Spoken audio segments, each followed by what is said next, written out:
Hi, this is Anthony Nunez, and this video is going to be about refinancing. So why do people refinance their loans? You already took out a loan, you have your loan in the house. Why would you refinance your loan? And one of the big factors in 2020, 2021 is these record low interest rates. So people who bought in prior years, you had 4, 5, 6% loans. I mean, if you bought in 1990s, 1980, you probably had interest loans in the teens. And we're given an opportunity where we can acquire a loan for 2 to 3%. So people are out there getting 2 to 3% loans on their homes. And that's going to enable someone to get a lower monthly payment.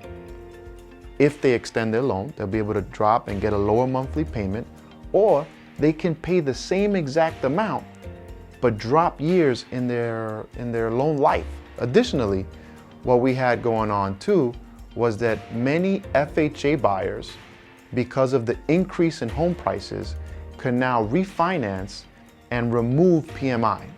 You could have bought 2-3 years ago and your home probably went up in price enough that you could go out, get it reappraised, refinance, and remove the PMI component of your loan.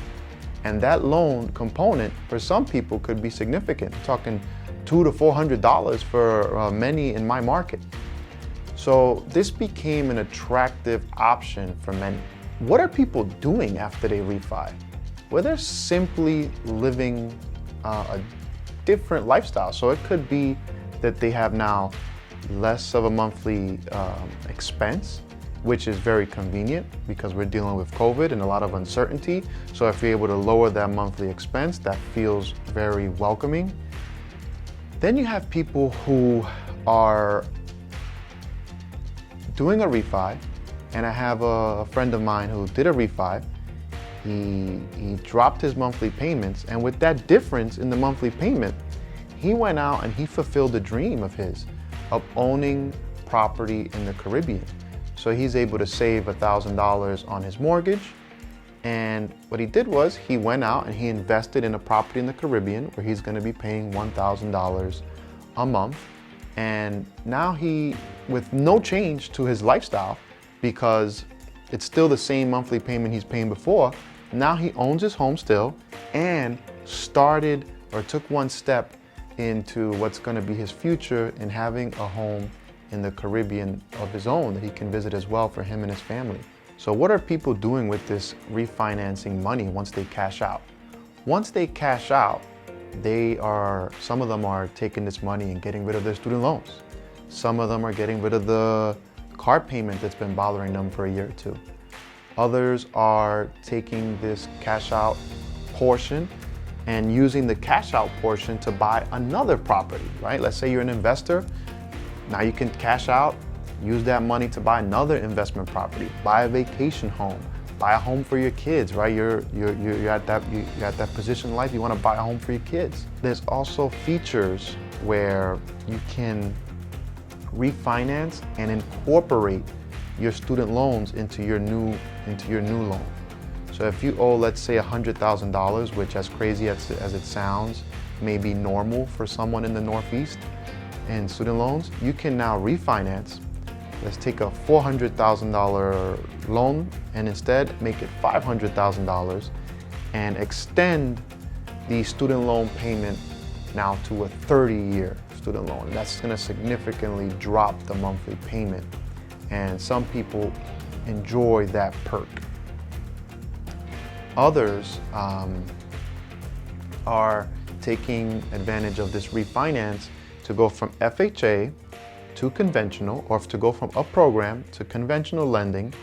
And now that's going to free them up for other programs, right? That's going to allow them to now re-qualify for programs, of which a very popular one is the FHA program, where you lived in a home, right? Let's say you bought a multifamily to start off, and now with, for example, COVID, a very hot move that people are doing is they're refinancing, and now they're buying a single family a little further out into the suburbs.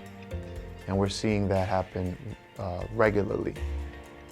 I'll give you my own example, right? So this is something that this was my rationale in refinancing. I refinanced recently, and my rationale was I don't know what this COVID market is going to do long term. What will be the impact of COVID 1 year from now, right? How is my business going to get impacted in the future?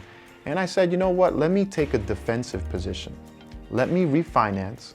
And I was able to lower my monthly payment by $700.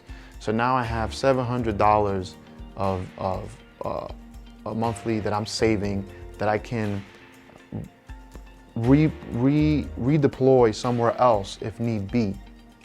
Or if for some reason my real estate market takes a hit in a year or so, I'm in a better position to weather the storm. And then if not, if I see businesses as usual, I'm also in an offensive position. So in addition, I did the initial refi, I'm now saving $700. If I feel okay with the future market, I'm now in a very good offensive position to save up enough money and buy something else, right? Maybe buy another multifamily or buy another single family upstate, an Airbnb, or I can do a lot of different moves given that I took this defensive position now. This defensive position will convert into an offensive one shortly because of the power of the refinance. So to conclude, refinancing is a very strong tool that can be considered in any market, but should definitely be considered in the 2020, 2021 market. We have record low interest rates and a market that's favoring someone refinancing because the housing prices are high. So that appraisal is going to come in well.